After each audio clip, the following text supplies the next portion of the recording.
Hi అందరికీ నమస్కారం. నా పేరు వరప్రసాద్ చావకల ఫ్రమ్ ఆంధ్రప్రదేశ్ కోనసీమ నుంచి అంబేద్కర్ కోనసీమ జిల్లా.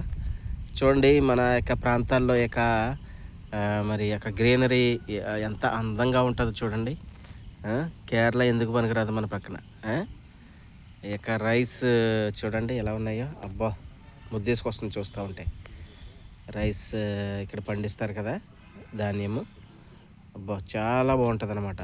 ఈ యొక్క ప్రాంతానికి వచ్చినప్పుడు, వేరే ప్రాంతం నుంచి ఎవరైనా వచ్చినప్పుడు, హైదరాబాద్ నుంచి అటు నుంచి వచ్చినప్పుడు మరి జనాలు చాలా ఇష్టపడతాడు ఈ ప్రాంతాన్ని. భలే ఉందన్న, ఇక్కడ చాలా బాగుంది ఈ ప్రాంతము, ఇక్కడ కూర్చుని చాలా ఎంజాయ్ చేయాలనిపిస్తుంది అనేసి అంటారనమాట. చూడండి చక్కగా ఈ యొక్క ప్లేస్ ఎంత అందమైన ప్రదేశం దేవుడు మనకి ఇచ్చాడో చూడండి.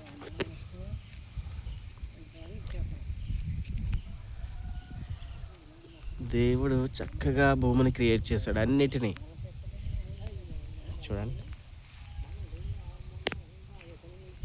అందమైన ప్రాంతం అన్నమాట.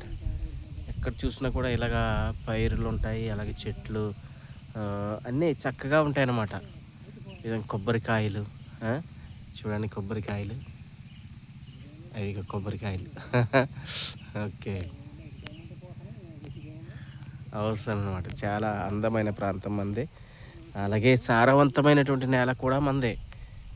మీరు గ్రహించినట్లయితే, ఇతర దేశాలు చూసినట్లయితే ఏ దేశానికి లేనంత వాల్యూ ఏదైతే ఎక్కువ రేటు ధరలు దేనికి పలుకుతాయంటే, ఇండియా నుంచి వచ్చినటువంటి వెజిటేబుల్కి ధరలు చాలా ఎక్కువ అనమాట. అలా మన ప్రాంతం సారవంతమైంది, చాలా చక్కగా బాగుంటాయి అన్నమాట, రుచికరంగా ఉంటాయి మన ప్రాంతాల నుంచి వచ్చినటువంటి ఈ కాయగూరలు కానివ్వండి, ఏవైనా కానీ, ధాన్యం కానివ్వండి, అద్భుతంగా ఉంటుందన్నమాట. ఏ దేశంలోకి వెళ్ళినా కూడా మన ఈ మంచి నేల నుంచి వచ్చినటువంటి రుచికరంగా ఉంటాయన్నమాట మా వెజిటేబుల్స్. చాలా సంతోషం. మరి ఒక వీడియో నచ్చినట్లయితే లైక్ చేయండి, షేర్ చేయండి, కామెంట్ చేయండి. ఓకే, తప్పకుండా. Thank you all.